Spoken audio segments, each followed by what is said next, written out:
तो दोस्तों अगर फाइनली यहाँ पर देखा जाए तो ड्रोन के मामले में भारत अभी भी पीछे है और ऐसे में ड्रोन्स को लेकर भारत की तरफ से कुछ ऐसे प्रोग्राम्स को चलाया जा रहा था जो कि भारत के लिए बहुत ही अहम थे और इसी को लेकर आप कह सकते हैं कि घातक जो यूएवी है वो यहाँ पर एक ऐसा प्रोग्राम भारत की तरफ से चलाया जा रहा है जिसको आने के बाद में भारत एक ऐसी स्थिति में आ जाएगा जो कि भारत के लिए बहुत ही सूटेबल होगी। और सच मानिए कि ऐसे में भारत की जो दूर दराज की क्षेत्र है और जहाँ पर सर्विलांस की जरूरत होती है वहां पर भारत बड़े आराम से इस काम को कर पाएगा। और साथ में आपको बता दें कि ये जो यूएवी है वो एक हथियारों से सुसज्जित यूएवी होगा और इसी के चलते भारत पाकिस्तान के अंदर जाकर भी स्ट्राइक कर पाएगा। और आप मानकर चलिए कि एक तरह से भारत के लिए इस यूएवी को गेम चेंजर माना जा रहा है और इसका जो निर्माण कार्य है वो पूरी तरह से चल रहा है। हाल ही में इस प्रोग्राम को लेकर कुछ नए रिपोर्ट्स निकल कर आए हैं जहां पर इसके जो एक्चुअल प्रोटोटाइप हैं, इसकी पहली उड़ान और इसके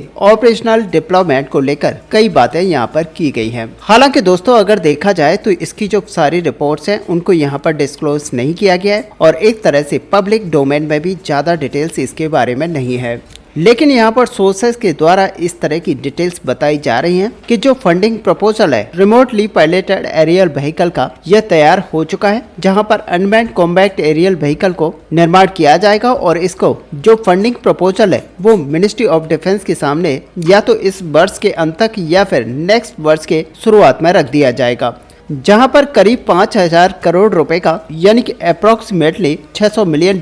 की राशि की डिमांड यहां पर की जाएगी और इस प्रोग्राम को यहां पर वो प्रॉपर करने की काम करेगी। ऐसे में करंटली ये जो प्रोग्राम है इस समय एवोल्यूशन से गुजर रहा है जहां पर जो प्राइसिंग डिटेल्स हैं इनको फाइनलाइज किया जा रहा है। ऐसे में डीआरडीओ की यहां पर बात की जाए तो डीआरडीओ घातक प्रोग्राम में बहुत ही इंपॉर्टेंट पार्ट को निभा रहा है क्योंकि दोस्तों यहां पर जो स्विफ्ट स्केल डाउन वर्जन है उसको यहां पर टेस्ट कर लिया गया है और आपको हमने पहले भी बताया था कि इसके जो एडिशनल टेस्ट हैं वो पूरे किए जा चुके हैं और इसके जो बाकी टेस्ट हैं इसके बाद में जो full fledge unmanned combat aerial vehicle है इसके डेवलपमेंट की जो मंजूरी है वो मिल जाएगी। और सच मानिए कि यहाँ पर एक बार जब इसकी मंजूरी मिल जाएगी तो यह कार्य और भी ज्यादा बड़ी तेजी से यहाँ पर आगे बढ़ाया जाएगा। हालांकि अब आपके मन में एक प्रश्न यहाँ पर जरूर उठ रहा होगा कि ये जो प्रोग्राम है या फिर ऐसे कहें कि ये जो अनमैन्ड कॉम्बैट व्हीकल है ये कब तक हमें सर्विस में देखने को मिलेगा या फिर ऐसे कहें कि कब तक इसका जो फुली ऑपरेशनल वेरिएंट है यह देखने को मिलेगा। तो दोस्तों एक अनुमान के हिसाब से 2038 तक इसका जो fully operational unmanned aerial vehicle है वो तैयार हो जाएगा।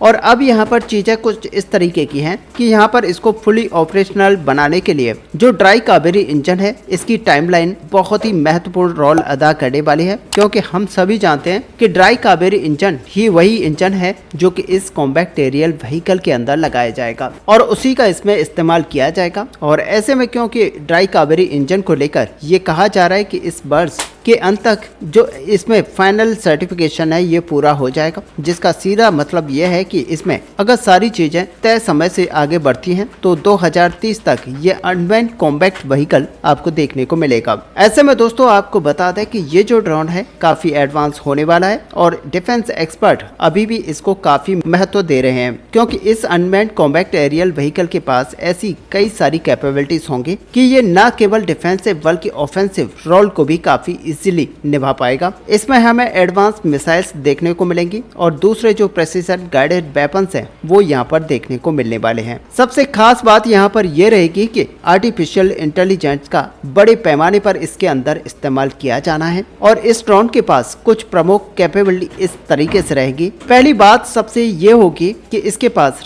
रिटर्न टू बेस कैपेबिलिटी होंगी, यानी कि ये अपने बेस पर बड़े आराम से वापस आ पाएगा और ऑटोमेटिक टेक ऑफ और लैंडिंग ये बड़े प्रॉपर तरीके से कर पाएगा, यानी कि बिना किसी मानवीय हस्तक्षेप के ये बेस पर लौट आएगा और टेक ऑफ और लैंडिंग करने में बड़ी इसको सफलता मिल पाएगी। इसके अलावा इसके अंदर स्मार्ट वेपन्स का इस्तेमाल किया जाना है। ये ड्रोन एनिमी टारगेट को खुद से ट्रैक और सर्च कर पाएगा और उनको न्यूट्रलाइज भी करने की क्षमता इसके अंदर होगी। अगर आप सब ये सोच रहे हैं कि इस ड्रोन का इस्तेमाल हम केवल स्ट्राइक मिशन के अंदर करने वाले हैं, तो शायद आप थोड़े से गलत होंगे, क्योंकि ये ड्रोन न केवल स्ट्राइक मिशन को कंप्लीट करने में महत्वपूर्ण भूमिका निभाएगा, बल्कि सर्विलांस मिशन के अंदर भी इसका एक बहुत ही महत्वपूर्ण पार्ट होगा। और ऐसे में जैसा कि हमने यहाँ पर कहा कि ये सर्विलांस के बहुत ही ज्यादा काम में आएगा और हम इसको तीनों सेनाओं के लिए बनाएंगे, जहाँ एक तरफ थल सेना को इसको दिया जाएगा और वहीं वायु सेना भी इसका यूज करेगी, और साथ ही दोस्तों यहाँ पर नेवी भी इसका बड़ी मात्रा में यूज करने वाली है।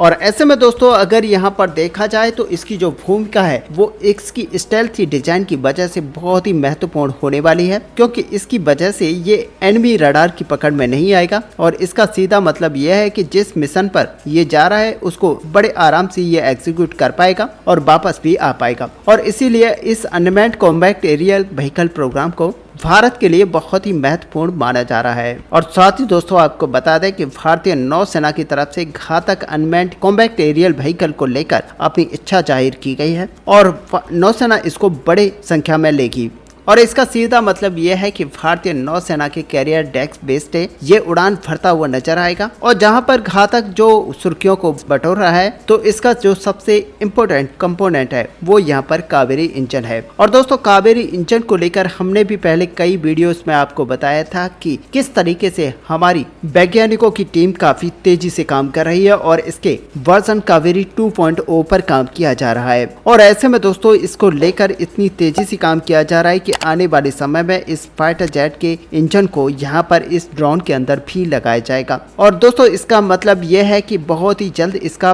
फाइनल सर्टिफिकेशन किया जाएगा, जो कि आगे के कार्य को यहाँ पर आगे बढ़ाएगा। और इनिशियली कावेरी इंजन 46 से लेकर 48 तक के थ्रस्ट को जनरेट करने में कैपेबल है, जो कि घातक अनमैन्ड कॉम्बैट एरियल व्हीकल के लिए सफिशिएंट माना जाता है। ऐसे में दोस्तों यहाँ पर गैस टरबाइन रिसर्च एस्टेब्लिशमेंट की तरफ से ये दावा किया गया है कि कावेरी न केवल घातक को फॉरवर्ड करने के उद्देश्य से बनाया जा रहा है, बल्कि और भी फ्यूचर के जो अनमैन्ड कॉम्बैट एरियल व्हीकल हैं उसके लिए भी इस इंजन को इस्तेमाल किया जाएगा। यानी कि GTRE अब यहाँ पर पूरी तरह से कॉन्फिडेंट है कि तय समय पर यहाँ पर कावेरी इंजन को बनाकर तैयार कर लिया जाएगा और घातक के अंदर इसको यूज किया जाएगा। और दोस्तों बात तो यहाँ तक की जा रही है कि बहुत ही जल्द कावेरी इंजन को इस तरीके से बना लिया जाएगा कि इसको आने वाले समय में हम अपने तेजस के अंदर भी इंटीग्रेट करेंगे। और साथ ही जो अमेरिकन इंजन है F414 और साथ ही F404 उसको भी यहाँ पर कावेरी इंजन से रिप्लेस किया जाएगा। साथ ही यहाँ पर आने वाले समय में जब हम अपने कावेरी इंजन को इतना सक्षम बना लेंगे कि इसकी जो थ्रस्ट है वो 95 किलो न्यूटन तक यहाँ पर जनरेट करने में कैपेबल होगा, तो इसको बड़ी आसानी से जो यहाँ पर सर्विसेबिलिटी है इंजन की उसके लिए भी यूज किया जाएगा। और दोस्तों सबसे बड़ी बात यहाँ पर यह है कि हमारा जो घातक UAV है उसके अंदर आर्टिफिशियल इंटेलिजेंस यहाँ पर बहुत ही बड़ी मात्रा में देखने को मिलेगी, जिसका फायदा सीधी तरह से ये होगा कि इसके लिए